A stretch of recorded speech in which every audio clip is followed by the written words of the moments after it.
Buenas muchachos, continuando con el video 3 sobre el tema de transferencia de masa, vamos a ver ahora lo que es el equilibrio gas-líquido, ¿verdad?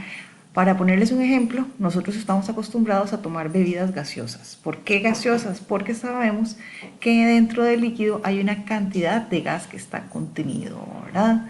Entonces, ¿qué es lo que sucede? Que normalmente en ese líquido o en ese recipiente o en esa botella tenemos contenido una cantidad de líquido, ¿verdad?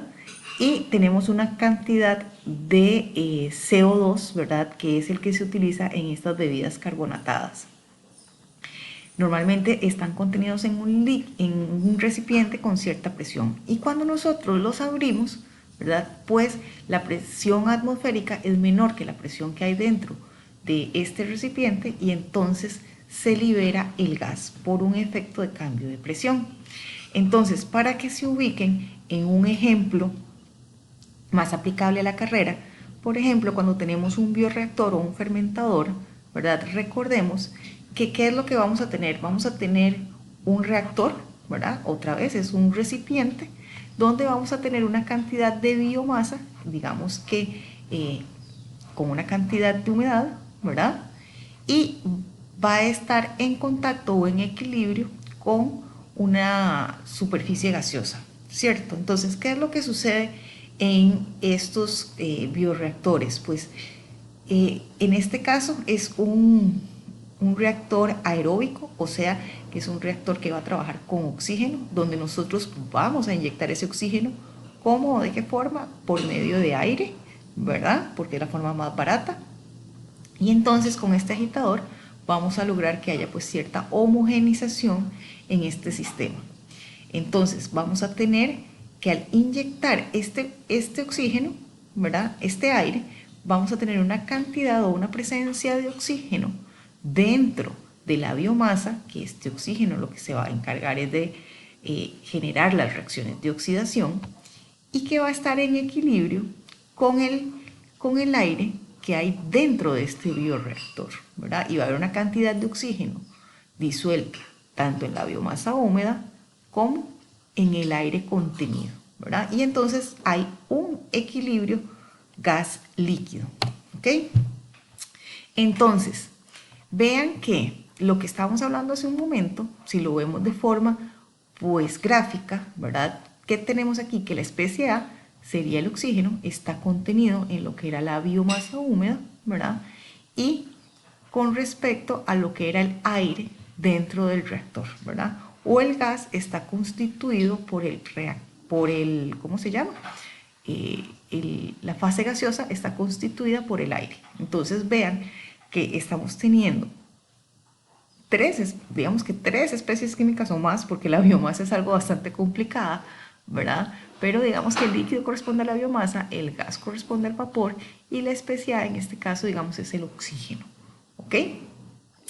Entonces, se puede explicar o aplicar la ley de Henry, que dice que a temperatura constante la cantidad de gas disuelto en un líquido es directamente proporcional a su presión parcial sobre la superficie del líquido. Entonces, la ley de Henry lo que nos está diciendo es que la especie A o el oxígeno disuelto en el bioreactor, ¿verdad? Tiene la cantidad que hay presente de él en la fase gaseosa va a depender de su presión parcial, como lo que estudiábamos en los videos pasados, ¿verdad? Que la mezcla de gases en un recipiente está relacionada con sus presiones parciales, pero que esta especie A está en un equilibrio, o sea, con la parte de A dentro del líquido, ¿verdad? Y entonces esta sería como quien dice la parte que corresponde al equilibrio líquido y esta es la parte que le corresponde al equilibrio gaseoso, ¿verdad? Donde P es la presión parcial de A en la fase gaseosa, XA va a ser la concentración o la fracción molar en la fase líquida. Ya voy a explicar eso un momentito. Y KH es la constante de Henry. Básicamente hay que calcular una constante de Henry y dependiendo de las unidades con las que se trabaje esta constante de Henry, así va a ser la evaluación de la concentración de la sustancia A en el líquido.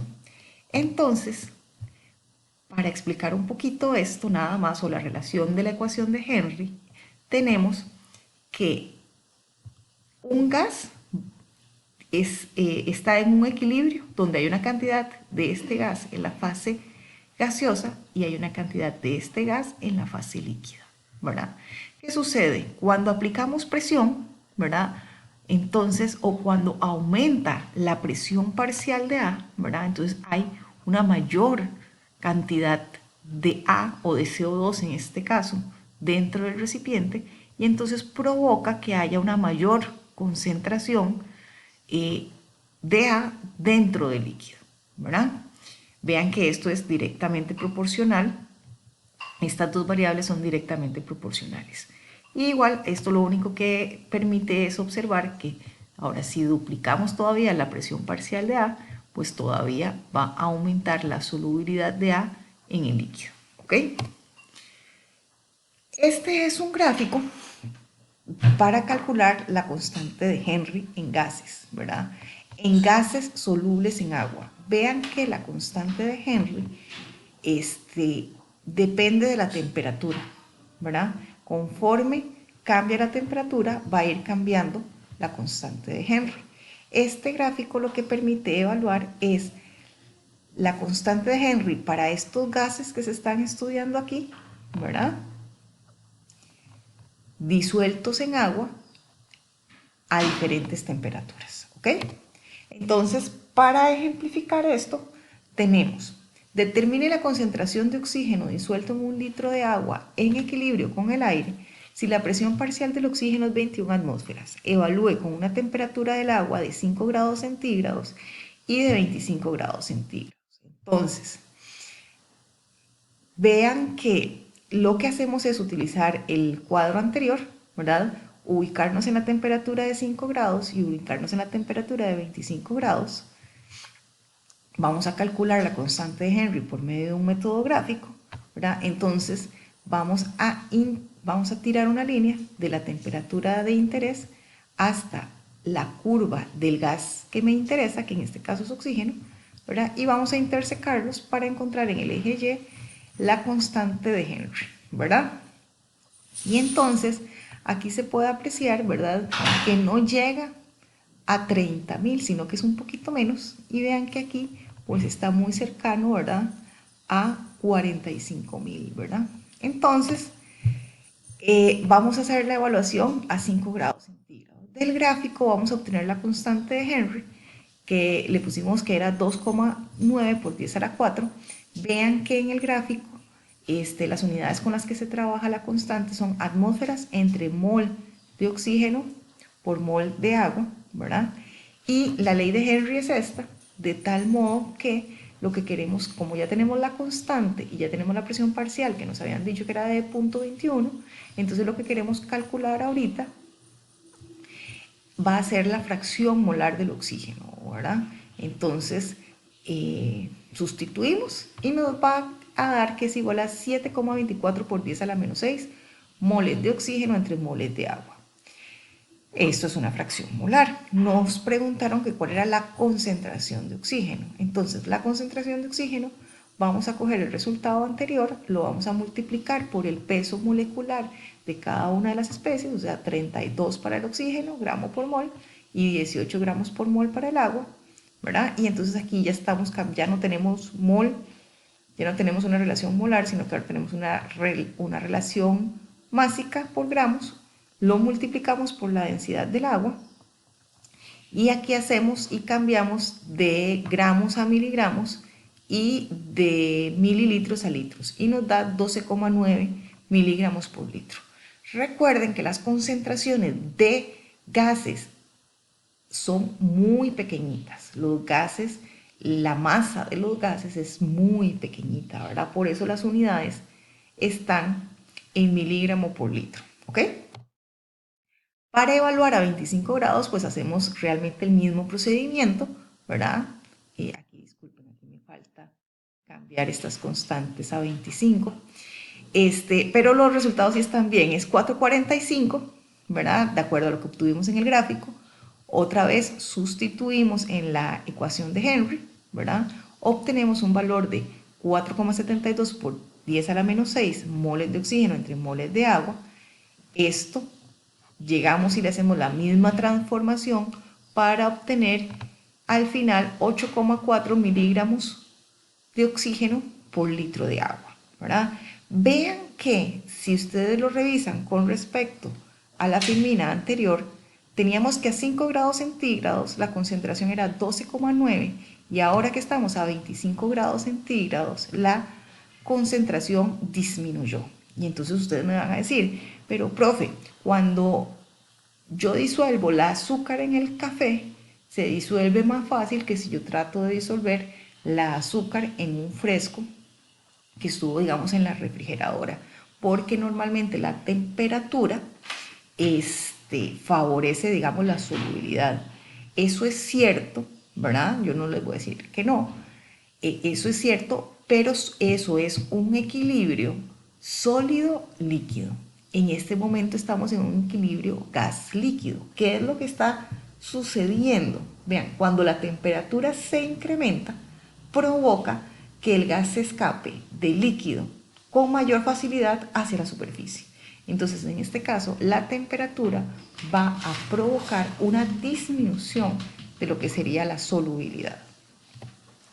Tenemos el equilibrio gas sólido, que es, por ejemplo, el efecto de la sublimación, como cuando vemos con el hielo seco. Este hielo seco, pues uno lo podía ver como en los carritos de helados cuando se paraban a la salida de la escuela para vender helados y que uno comenzaba a preguntar qué sabores tenía, ¿verdad? Entonces, el muchacho del carrito siempre trataba de mantener el carrito bien cerrado, ¿verdad? Para evitar que se le escapara pues el hielo seco, que era lo que permitía que estuvieran fríos los helados. Vean que este principio o este equilibrio gas sólido se aplica en lo que es el proceso de liofilización, ¿verdad?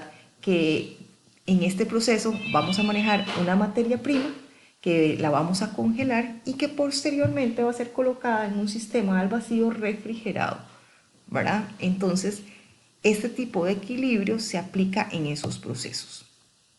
Igual el equilibrio gas sólido, ¿verdad? En otro proceso que se aplica es en el secado, ¿verdad? Vean que esto realmente es como un horno de panadería, ¿verdad? Donde el sólido en este caso pues sería la masa del pan, ¿verdad? Vean qué es lo que estamos haciendo en un horno de estos. Pues lo que estamos haciendo es colocamos el sólido o el material biológico encima de la bandeja y lo que estamos haciendo es hacerle pasar aire caliente por unos procesos de convección dentro del horno, ¿verdad? Para que haya un contacto entre lo que es el aire caliente con respecto al sólido, ¿verdad? O al material biológico, en este caso es el pan, ¿verdad? Entonces, cuando se da este equilibrio, el sólido puede perder o ganar humedad. ¿Y de qué va a depender esto? Pues del contenido de humedad que tiene el sólido o bien de la humedad relativa o la cantidad de agua presente en ese gas, que es parte, digamos, de las cosas que estudiamos para el primer examen. Voy a dejar el video hasta aquí, chicos. Continuamos con el siguiente.